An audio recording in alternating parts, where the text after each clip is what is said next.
इन्हें पता ही नहीं है दिल्ली में एक बोतल पे एक बोतल फ्री जिसको मिली थी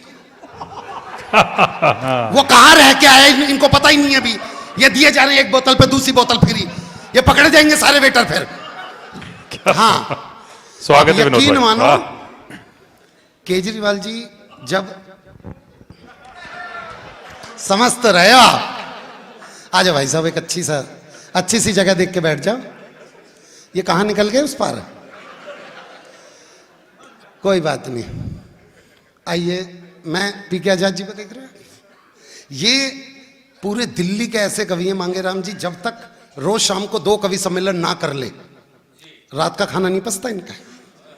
रोज के 2 कवि सम्मेलन, और रोज की आदत है। पहला कवि सम्मेलन पढ़ के बोलते हैं भाई साहब यहाँ का हो गया दूसरे में जाऊं, यहाँ का हो गया दूसरे में जाऊं, यहाँ का हो गया दूसरे में जाऊं।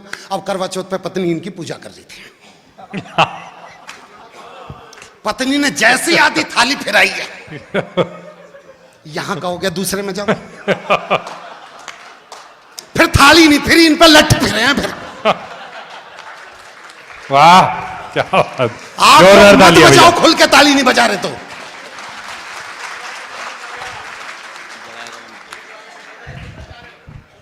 एक शादी में बार बार ना यूं पंगत में बैठा रखे थे, तो बार बार वो पनीर की सब्जी लेके आ रहा था, लेकिन एंड तक पहुंचते पहुंचते पनीर खत्म हो जाता। सामने वाले के पास तरी पहुंचे 2-3 बार 4 बार 5 बार तरी, बार बार तरी पहुंचे। बाद में जैसी वो अगली बार थाली लेके आया, बुढ़े ने कार्ड निकाल के बोला बेटे देखियो इसमें तरी लिखी है के तो हालात हमारे वहीं पे उल्टे पड़े भाई साहब। मैं इस व्यक्ति के बारे में बता रहा था, पीके आजाद जी के बारे में। ये पहला बंदा है भाई साहब दिल्ली का। जब ये 12वीं क्लास में थे तो ये लड़कियों के स्कूल के बाहर जाके खड़े हो जाते थे, और जब लड़कियों की स्कूल की छुट्टी होती थी तो पीके आजाद जी बोलते थे कि जब तक तेरा भाई जिंदा है तुझे कोई हाथ नहीं लगा सकता। इनके इलाके में अगर कोई लड़का किसी लड़की को छेड़ता है तो पीके आजाद जी उस लड़के को बहुत मारते हैं, और फिर लड़की से बोलते हैं कि जब तक तेरा भाई जिंदा है तुझे कोई हाथ नहीं लगा सकता। ये इनका तकिया कलाम हो गया, रोज बोलने लगे जब तक तेरा भाई जिंदा है तुझे कोई हाथ नहीं लगा सकता, जब तक तेरा भाई जिंदा है तुझे कोई हाथ नहीं लगा सकता। फिर घर वालों ने इनकी शादी करा दी, हनीमून पर घूंघट उठाया, और आदत से मजबूर जब तक तेरा भाई जिंदा है तुझे कोई हाथ नहीं लगा सकता। और ताली तो इस बात में बजा दो कि शादी के 20 साल बाद भी अपने इसी वचन पर कायम है। क्या बात है, वाह वाह विनोद भाई गजब। मैं तो हापुड़ के लोगों का दिमाग देख के दंग हूं भाई साहब, हापुड़ के लोगों का दिमाग। अभी मैं पिछली बार आया था तो मैं वहीं पे खड़ा हुआ था भाई साहब, एक मेन जो इससे पहले वाला चौक है जहां से मुड़ते हैं वहीं पे खड़ा हुआ था, तो मेरे बगल में एक लड़की भी खड़ी थी।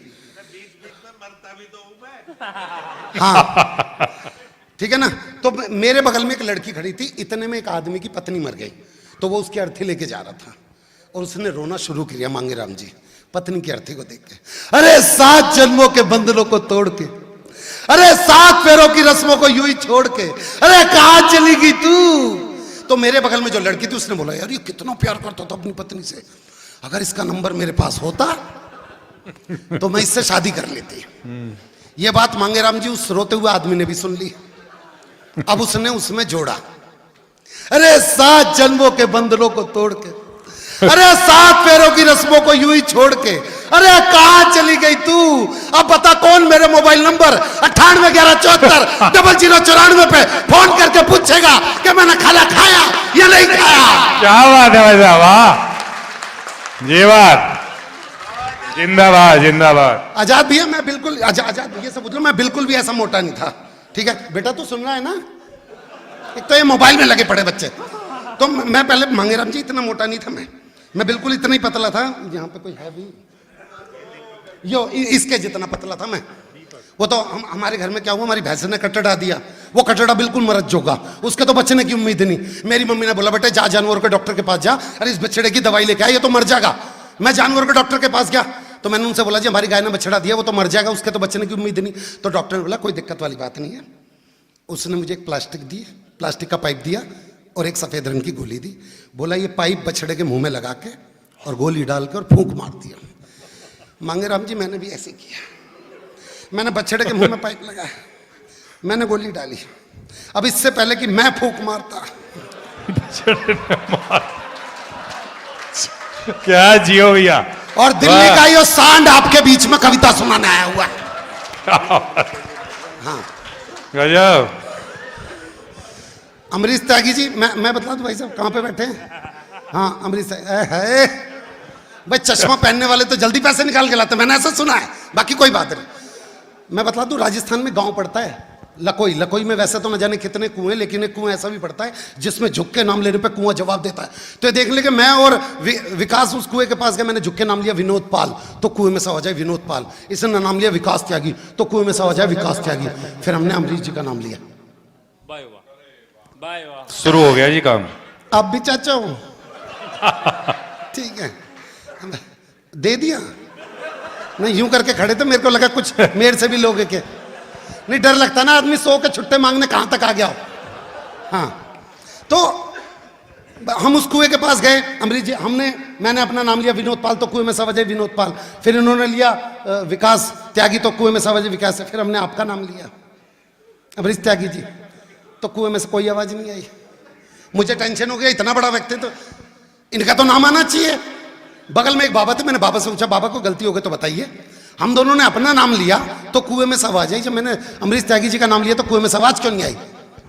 तो बाबा ने बोला, बेटे दुनिया में विनोद पाल का जवाब हो सकता है, विकास त्यागी का जवाब हो सकता है, अमरीश त्यागी जी का कोई जवाब नहीं है, वो लाजवाब व्यक्ति। क्या बात है, क्या बात है।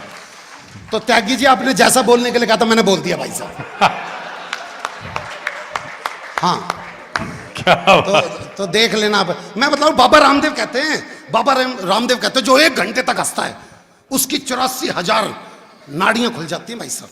नसे 84,000 नाड़ियां खुल जाती हैं। जो 1 घंटे तक हंसता है उसकी 84,000 नाड़ियां खुल जाती हैं। मैं कवि सम्मेलन में यही बात बोल रहा था भाई साहब, जो 1 घंटा हंसते हैं तो उसकी 84,000 नाड़ियां खुल जाती है। सामने से एक भाई बोला, कह रहा भाई साहब मेरा तो नाड़ा खुल गया।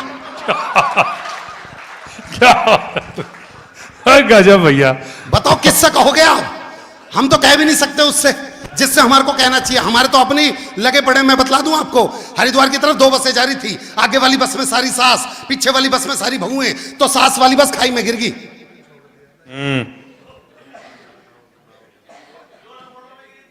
हाँ, तो बहू वाली बस में एक बहू ने रो रो कर, हो मेरी सास, हो मेरी सास। सबने बोला, ओहो तू तो बहुत प्यार करती थी। कह रही ना, मेरी वाली तो आई ना। और महिलाओं को ऐसे ही है भाई साहब, जब ये सास बनती है तो इन्हें बहू अच्छी नहीं मिलती, जब बहू बनती है तो सास अच्छी नहीं मिलती, जब देवरानी बनती है तो जेठानी अच्छी नहीं मिलती, जब जेठानी बनती है तो देवरानी अच्छी नहीं मिलती, जब नंद बनती है तो भाभी अच्छी नहीं मिलती, जब भाभी बनती है तो नंद अच्छी नहीं मिलती। और बात रही पति की, वो तो आज तक किसी औरत को ढंग का मिला ही नहीं है। दिल से दिल को जोड़ रहा वो तार टूट जाएगा, कला और संस्कृति का आधार टूट जाएगा। ना आहा ना वहा, ना ही तालियां बजा रहे हो, इन चुप्पियों से तो कलाकार टूट जाएगा।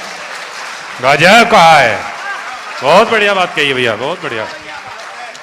मैं दूसरी भी पंक्ति है, देखो। भगवान कसम, देखो गलती कुछ नहीं है बाबूजी आपकी। इन्होंने माला पहनाने के लिए ना जूते उतारे पहले, और मैं डर गया, यो के मारने वाले। भाई साहब नाम क्या आपका? गुलशन। गुलशन जी, यकीन मानो जैसा आपने माला पहनाई है ना, ऐसी मेरी लुगाई ने भी नहीं पहनाई थी मुझे भाई साहब। वाह। तो गुलशन जी, मैं चाहूंगा अब की बार 2025 का करवा चौथ भी रखें आप मेरे लिए। मैं अपनी घरवाली को कुछ भी समझा के आऊं, पर आपका व्रत खुलवाने आऊंगा भाई साहब। हाँ चाचा जी नमस्ते। चाचा जी, अच्छा, नहीं देने तो 100 हैं या 50 इसके हैं? अच्छा ठीक है। हाँ बाबूजी, उसके संग ना बड़ा गलत हो गया, मैं सही बात बताऊं। हुआ क्या, वो बेचारा पकड़ा गया। पकड़े जाने के बाद जब वो जेल में था, उसकी पत्नी रोज गाना गाती थी, केजरीवाल की पत्नी। हाँ, केजरीवाल की पत्नी रोज गाना गाती थी। जब पति जेल में था तो पत्नी गाती थी, कब आओगे, कब आओगे, कब आओगे, मोदी जब सीएम बना देगा क्या, तब आओगे। बीजेपी वाले गा रहे हैं, बेल ना हो जाए कहीं, बेल ना हो जाए, बेल ना हो जाए। बढ़िया। और यही है जिंदगी भर का, और कुछ नहीं है भाई साहब। पूरे जीवन में मांगे राम जी 3 गाने आते हैं लड़कों के जीवन में। पहला गाना हर लड़के के जीवन में आता है, हो एक लड़की को देखा तो ऐसा लगा। फिर दूसरा गाना आता है भाई साहब, जब उसी लड़की से शादी हो जाए। शहनाइयों की सदा कह रही है, खुशी की मुबारक घड़ी आ गई है। सजी सुर्ख जोड़े में चांद सी दुल्हन, फलक से जमी पर परी आ गई है। क्या बात है, बहुत सुंदर आवाज भी है, बहुत बढ़िया। और तीसरा गाना, जिन लड़कों की शादी अपनी गर्लफ्रेंड से नहीं हो पाती। शीशे का था दिल मेरा, पत्थर का जमाना था। देखो इनके साथ गड़बड़ हुई है। यकीन मानो इस 500 रुपए को फ्रेम करके रखूंगा मैं, और ऐसा फ्रेम करवाऊंगा कि पीछे से निकाल भी सकूं इसे। नहीं, मैं बाबूजी देखिए, मैं एक बात बतला देना चाहता हूं कि सावन में जिस पेड़ पे घोंसला हो जाता है, पतझड़ में वही पेड़ खोखला हो जाता है। और हाथ पे हाथ रख के बैठने वालों, आपकी तालियों से किसी का हौसला हो जाता है। बजाइए, बहुत बढ़िया। अब यहां से आपको एक दृश्य देना चाहता हूं भाई, मैं दृश्य सुनाऊंगा। हाँ, अब पैसे आ रहे हैं तो मैं क्यों रुकूं? आ रहे हैं पैसे। कविता करनी बहुत आसान है। आपको कविता करनी है, मैं कविता करवा देता हूं। 3 पंक्तियां पढ़ूंगा, चौथी पंक्ति आप सबके मुंह से निकलेगी। दिल्ली की राजनीति को दिमाग में रखना। दिल्ली में एक लड़की ने दूसरी लड़की से पूछा कि तू जिस लड़के से प्यार करती थी, तूने उसे छोड़ क्यों दिया? तो लड़की ने जो जवाब दिया वो 4 पंक्तियों में, 3 पंक्तियां मेरी और चौथी पंक्ति आपकी। अगर चौथी पंक्ति समझ में आ जाए तो एक बार ताली बजा के मेरा हौसला बढ़ा देना सुनने के बाद। बाबूजी, दिल्ली की एक लड़की ने दूसरी लड़की से पूछा, भाई तू जिस लड़के से प्यार करती थी, तूने छोड़ क्यों दिया? दिल्ली की राजनीति को दिमाग में रखकर लड़की ने बोला कि कर्जे में उसका एक एक बाल निकला, कहां का धनी था वो तो कंगाल निकला, और मैं ही थी जो मोदी की तरह गरजती रही, वो तो खांसने वाला केजरीवाल निकला। लोग कहते रहते राहुल गांधी के बारे में, मैं कह रहा हूं मांगे राम जी क्यों बोलते हैं उस लड़के के बारे में? उस लड़के को नहीं आती हिंदी समझ में कोई चीज है। वो भारत जोड़ो यात्रा पे निकला पड़ा था, जबकि वक्त उसका घर जोड़ो यात्रा का चल रहा है। अब वो चला गया आंध्र प्रदेश। आंध्र प्रदेश में भाई साहब तमिल की भाषा बोली जाती है, वहां पे उसे पता नहीं है। वो भीड़ में से निकल के राहुल गांधी यूं आ रहा था भीड़ पे स्टेज की तरफ, तो इतने में एक महिला यहां पे बैठी थी आंध्र प्रदेश की, वो खड़ी हुई और राहुल गांधी के सर पे हाथ रख के बोली, येंडुवरकिने तुम्बा, येंडुवरकिने तुम्बा। अब अगला तो उत्साहित रहता है, ये स्टेज पर आएगा, बस बस अब की बार हमारी कांग्रेस को आने से कोई नहीं रोक सकता। एक अम्मा ने मेरे सर पे हाथ रख के बोला है, येंडुवरकिने तुम्बा। तो नीचे से एक आदमी बोला, भैया ये तुझसे कह रही है कि बेटा तुमसे नहीं हो पाएगा।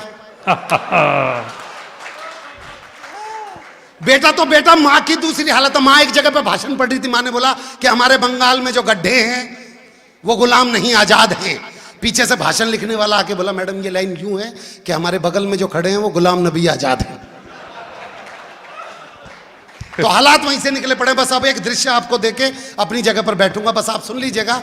और आप में से कितने लोग, ये आप तो हापुड़ के हैं भाई साहब, सब लोग जानते हैं कि जब लड़की की विदाई होती है तो लड़की का मामा लड़की को डोली गोद में उठा के डोली वाली कार तक छोड़ के आता है। पता है, एक बार हाथ उठा के बताइए कितने लोग ये बात जानते हैं?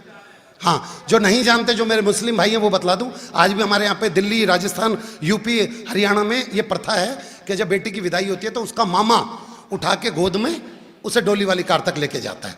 अब विजय, तू मुझे 2 नाम बता कोई भी जिनसे तुझे बदले लेने हो, बता दे एक बार। जब मेरे यहां पे आया था तब तो मेरे अपनों का देखा तूने। तेरे को पता मेरे मामा ने अब की बार दिवाली भी ना भेजी मेरे को। अब की बार बता दे कोई भी 2 नाम जल्दी से। हाँ, उनके क्या हो गया भाई? उनके मत लियो जिनसे पैसे लिए मैंने। हाँ, वही सोच रहा है, हाँ। कभी निकल जाए मुंह से। कोई भी 2 नाम लेते, जल्दी लेते। क्या नाम है इनका? मोनू त्यागी। कौन से, इधर ब्लैक वाले में या बीच वाले में? मोनू त्यागी। और यहाँ पे वो लड़का जो पीछे है, हाँ, देव, मोनू त्यागी देव। तो भाई साहब लड़की की विदाई का समय चल रहा है और लड़की जिसकी विदाई होनी है उसका वजन है 150 किलो। जिसने नहीं सुना दोबारा से सुनो, लड़की का वजन है 150 किलो। और दूसरी बात, उसे जो उठा के लेके जाएगा उसका कोई सगा मामा है ही नहीं। तो जैसे पंडित जी ने बोला जजमान भाई लड़की को लेके जाओ, तो अब कोई सगा मामा तो था नहीं मांगेराम जी। तो लड़की के बाप ने पहले मोनू जी से बोला, बेटे मोनू उठा दे बेटे, बस जरा सी बात है बस। तो मोनू, मेरा तो पथरी का ऑपरेशन हो रखा है। डॉक्टर ने बोला जरा सा झुकेगा तो पथरी फट के बाहर। अच्छा ठीक है कोई बात नहीं बेटे। देव, बेटे उठा दियो। तो देव बेचारा 150 किलो के चक्कर में ये भूल गया मैं आदमी या औरत। तो जैसे बोला बेटे देव उठाइए, तो देव कह रहा वो मेरा तो 7वां महीना चल रहा है। तेरा अच्छा। तो यहां जब ये बातें होती, पीछे एक 40 किलो का लड़का पीछे खड़ा हुआ सबसे कह रहा बाबूजी मेरे लायक कोई काम हो तो बताना, किसी भी तरीके का कोई भी काम हो मेरे लायक हो तो बताना। तो पीछे अपने दिवाकर जी भी, दिनकर जी भी थे। दिनकर जी ने पीछे बोला बेटे यहाँ पे काम नहीं है, आगे चला जा, काम ही काम है। अब वो लड़का सबसे बोलता बाबूजी मेरे लायक कोई काम हो तो बताना, मेरे लायक। ये बोलते बोलते वो लड़की के बाप के पास आ गया और उस लड़की के बाप से जैसे ही उसने बाबूजी मेरे लायक कोई काम हो तो बताना। अब काम तो उसका अंदर इंतजार कर रहा था। बोला जा छुटकी को लेके जा। तो जब तक उसने छुटकी देखी नहीं थी, उसका बीपी नॉर्मल था, उसकी आवाज में हकलाहट नहीं थी और उसके हाथ कांप नहीं रहे थे। लेकिन जैसे ही उसने लड़की देखी, उसके शरीर में ये तीनों चीजें हुई। कहा अंकल जी पीछे?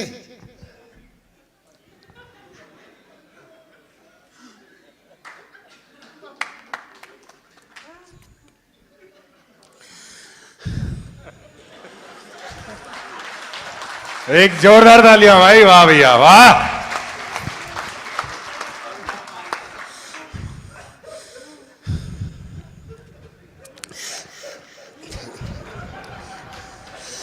क्या करना है अंकल जी? हैं? उठानी अंकल जी, इसको उठाने में तो मैं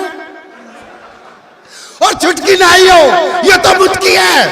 पर सबने बोला नहीं बेटे देख अब तूने बोल दिया, अब तुझे उठानी पड़ेगी। तो जैसे ही इसने उसने उठाने की छोटी सी कोशिश की तो रीढ़ की हड्डी में से चटक की आवाज आ गई।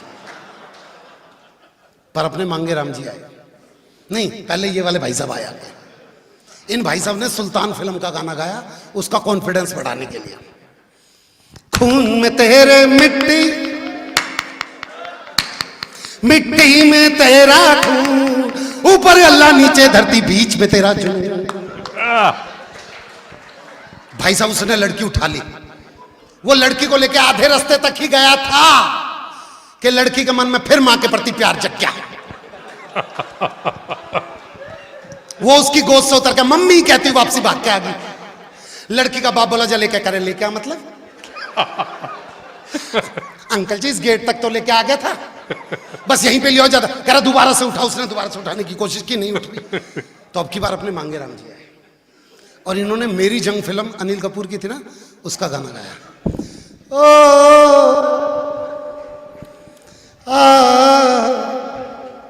ओ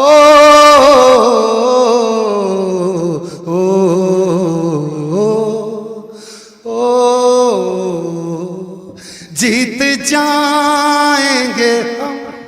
अब जिसने उठा रखी है उसकी आवाज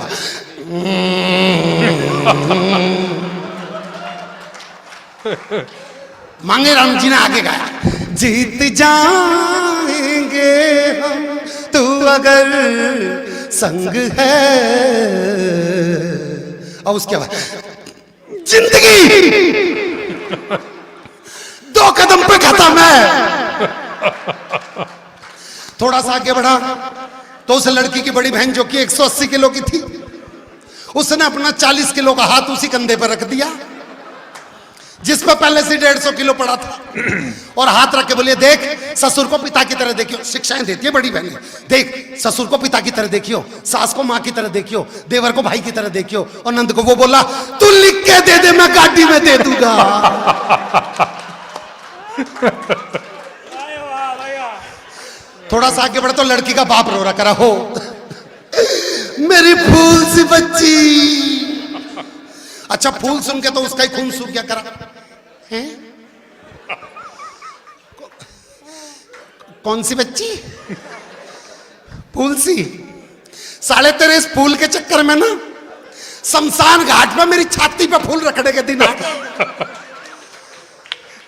थोड़ा सा आगे बढ़े तो जिसने उठा रखी थी मांगेराम जी, उसकी पत्नी और उसका लड़का वहीं पे ही खड़े थे, और पत्नी अपने पति की ऐसी हालत देखे बोले, आज नहीं बचेंगे